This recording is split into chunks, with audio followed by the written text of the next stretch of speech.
Deux minutes pour comprendre. Aujourd'hui, on parle de la polyarthrite rhumatoïde. Et une fois n'est pas coutume, on n'est pas avec un médecin, mais on est avec un patient. Pas n'importe quel patient, une patiente experte. Ghislaine, polyarthrite rhumatoïde et fatigue. Quel est votre témoignage? Alors, je dirais que cette fatigue, pour que les gens puissent comprendre, elle n'est pas comme toutes les fatigues que l'on peut connaître. Elle peut survenir à n'importe quel moment sans pour autant avoir des explications. Là, ce que je vais essayer de faire, c'est vous donner peut-être des solutions concrètes pour aider les patients qui souffrent de cette fatigue. Il y a plein de petits trucs et astuces que les patients m'ont donné au fil des entretiens qui sont par exemple avoir un surmatelas, faire un rituel d'endormissement. En fait, il y a beaucoup de choses qui peuvent être mises en place. Le matin, nous, on subit ce qu'on appelle un déverrouillage le matin où on est bloqué.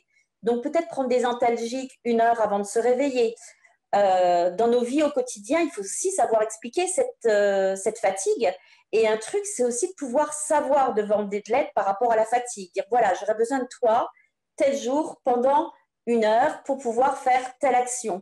Donc, savoir communiquer sur cette fatigue et puis garder une activité physique, puisque de toute façon, il faut entretenir nos muscles et nos articulations. Je dirais qu'il faut aussi revoir un petit peu le rythme de sa vie, à la limite essayer de segmenter ses activités, de décaler ses rendez-vous en fin de journée. On demande à être un peu plus peut-être logique, je dirais, un peu dans nos façons de faire. Et puis, une chose qui peut aussi beaucoup aider, c'est tout ce qui est relaxation, hypnose, pleine conscience, pour aider à récupérer plus vite et avoir un petit peu plus d'autonomie.